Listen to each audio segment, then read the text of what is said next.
The Youth Peace and Security Capacity Building Workshop on National Action Plans in Southern Africa is being held from the 4th to the 6th of March in Gaborone, Botswana. And it's a crucial initiative that's aimed at empowering young peace builders in the region, with the theme promoting meaningful youth participation in the development and implementation of national action plans on youth, peace and security in Southern Africa. This workshop seeks to enhance youth engagement in peace and security efforts. Despite progress in some African countries, Southern Africa still faces gaps in coordination, capacity building and resource mobilization. Now today we're joined by Mpule Kgetsi, African Union Youth Ambassador for Peace, Southern Africa, as well as Jessica Uiras, a Namibian representative and youth expert attending the workshop, and they discussed the importance of youth participation in shaping NAPs and the way forward in implementing the Youth, Peace and YPS agenda effectively. Ladies, good evening. Thank you so much for joining us here on the Daily Roundup. Welcome. Thank you. Thank you so much for having us. Well, just to start with, thank you, Jessica. Just to start with Mpule, as the African Union Youth Ambassador for Peace in Southern Africa, how do you see the role of young people in shaping national action plans for youth, peace and security?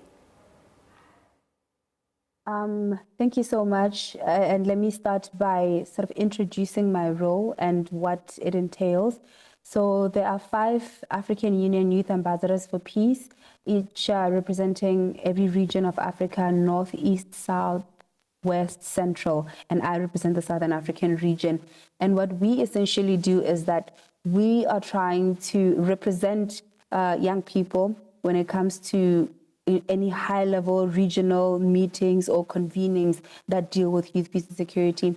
But at the same time, we're meant to champion the youth, peace and security agenda and make sure that we bring our constituents, who are young people in the different countries, along with us in terms of implementation or popularizing the agenda or popularizing the different frameworks that we have. And I think that sort of segues into the role that young people play, and that they are the ones that should be taking the charge when it comes to issues of peace and security in general. But when we're speaking about national action plans, young people should be at the forefront, because when youth, peace and security issues affect them, so they should be the integral part of the NAP process, and they should be at the center to make the NAPs relevant to them, because otherwise, who will they apply to if young people are not involved? Well, Jessica, Namibia has yet to develop and implement a national action plan on YPS. Now, from your perspective, what are the key obstacles preventing progress in this area? Thank you, Nina. I believe Namibia faces several structural and systematic obstacles in advancing a national action plan on youth, peace and security. Firstly, there is a limited political prioritization on youth, peace and security agenda, with often as high-level state members rather than inclusive spaces for young people. Additionally, I will say that there's an institutional gap. There is currently no formal mechanism such as a dedicated YPS desk within the National Youth Council to champion or coordinate the NAP development process. There's a lack of awareness on the YPS agenda among both policymakers and youth remains very, very low, and as a result, advocacy efforts have been fragmented. Furthermore, I would say that there is a lack of technical capacity. The major reason as to why we are in Gaborone to just go through that capacity building training. And also there's a lack of financial resources to drive the consultations, the drafting, the implementation phases of the NAP. And for me, overcoming these challenges will require a coordinated effort across government, civil society, regional bodies and youth movements to elevate the YPS agenda as a national priority. And I think that's exactly what the workshop is doing by just bringing together young people, young experts from different nationalities to learn from best practices and also just to get guidance from the experts in the field. Well, Mpule, as Jessica said, the workshop aims to build this capacity that's currently lacking amongst youth. So what specific skills, or knowledge gaps do you believe need urgent attention to empower young people in peace efforts? Well, we'll start off generally with knowledge, right? Before we even speak about the skills, we find that young people don't have the knowledge about what to do, where to go. And when we were doing our mapping as well for Southern Africa, we realized that the peace and security agenda is becoming an elite process where only certain young people with a certain level of education in cities and urban areas are the ones, and those that have access to social media are the ones that have an understanding of what the agenda is. But all the other ones that are in fact practicing, that are practitioners working on peace building, even at local level, grassroots level, tend to have not to have the platform or the access to the decision makers. So that information is one of the things that we're trying to to bridge with this workshop that we're doing, because young people know what they want, they know where to go, but they don't know how to get there. And for us, facilitating that is quite crucial. And one of the skills that young people have mentioned that they needed is things like peace building, mediation, negotiation skills, and other topics around peace and security, even the framework itself. So knowing what the continental framework on youth, peace and security is, knowing what the United Nations Security Council resolutions are, so that you may know how to engage with them in your work, knowing what the pillars, the 5 pillars are. That is one crucial thing that we're missing, and that is what this capacity building workshop is meant to bridge. Thank you so much. And provide that knowledge for the young people. Jessica, back to you. As a young, peace advocate from Namibia and youth expert, what do you hope to gain from this workshop, and how do you plan to apply this knowledge when you return home? Well, I hope to practical knowledge and strategic tools to basically drive the development of Namibia's first Youth, Peace and Security National Action Plan.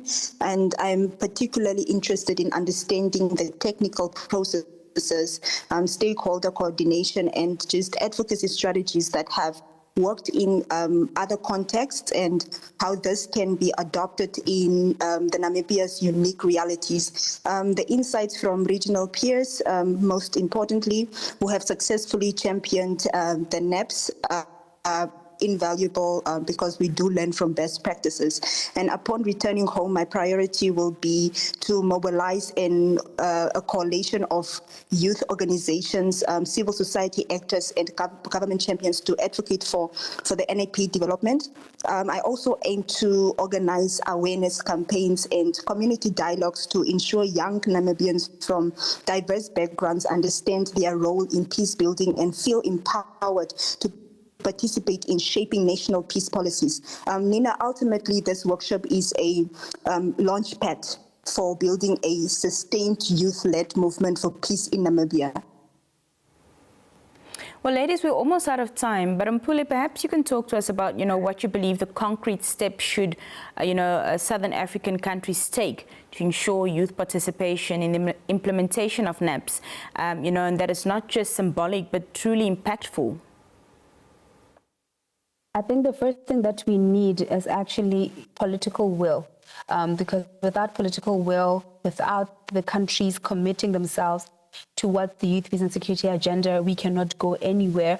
We may, even as young people, be able to organize, form coalitions, and develop our own NAP process, but if the government does not own that process, does not own the document itself, then it is an exercise in futility. So I think political will is the one thing, because once you have that, then you have a process that is valid, you have a process that is backed by the government, and then you will have commitments that people can also hold the government accountable for, and make sure that what they want to be implemented or what will benefit them is actually being implemented. So I will start there, and then I think the partnerships partnerships are also very important because, like I said, and like Jessica said, this is a coalition process. So you find that the private sector has to be involved, public sector, government, civil society.